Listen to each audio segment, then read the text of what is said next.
Today is August 27th, and we're going to do our buoy tent update here, our daily update. And let's see, where do we start today?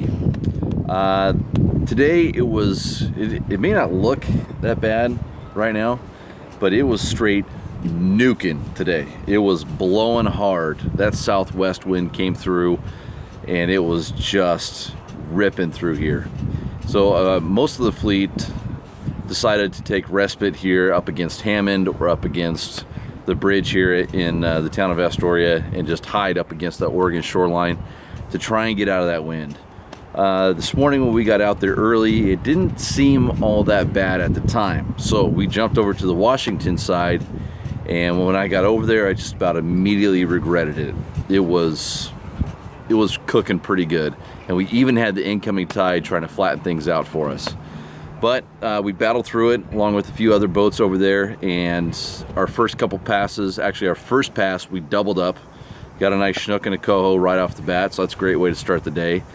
And then as quickly as that bite started, we picked up a couple more, but as quickly as that bite started, it ended. So then we had to go into search mode. So it took us about 15 minutes to get from Washington side back over to the Oregon side, because again, the wind waves were at least 3-4 foot today, and they were breaking, and it was just a soaking wet day. No way you could stay dry unless you had a cabin boat. You know, the boat ride's really dry. It sprays everything perfectly to the sides, but that wind just brings it right back over top. So everybody in the boat was just soaked to the bone.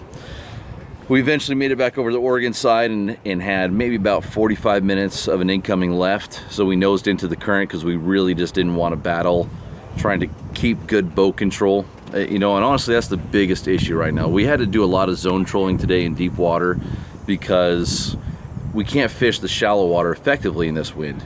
In shallow water, boat control is key.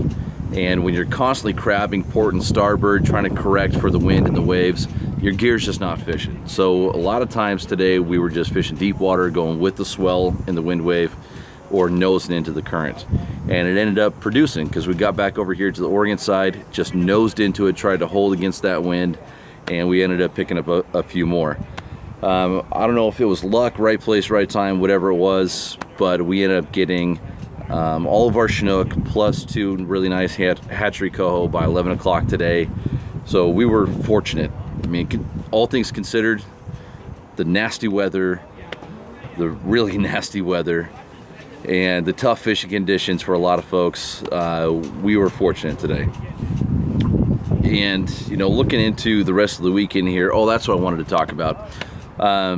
Tomorrow and Monday are both days where it's hatchery only. Well, yesterday and today, majority of my fish, save for one each day, were all clipped. So don't feel like if you're coming down tomorrow or Monday that you're gonna have less of an opportunity to take something home. So far, most of the fish here the last couple days have been hatchery. Now, tomorrow, Monday, it might be different, but it's a good indicator at least. Because we were zone trolling, we had our lines separated out quite a bit, and we really got bit deep for the most part, 45, 50 on the line counters with 20 ounces of lead, until towards the end of the tide. Right near the end of the tide, we started getting bit around 30 feet on the line counters. I tried some stuff up top around 16, 20, never really went. Everything was from 30 feet on the line counters on down. Our best numbers being 30 to 40 right in there. As far as colors, we caught one on a chartreuse and blue spinner. We caught some on red and white spinner. All the rest were pretty much on anchovies. So really no rhyme or reason. Red flashers, chartreuse flashers, they both went. So essentially it's just getting out there, right place, right time. We marked a ton of fish. There are so many fish in the river, but they just weren't snapping that well, and that could very well be due to this barometer with this weather right here. Hopefully tomorrow that will change. Northwest wind supposed to come back. That should stable us out. This is all supposed to blow through. And tomorrow should be even better, because I'm telling you that there are a lot of fish out here. So that's our update here for today. We'll see you guys tomorrow. All right, later.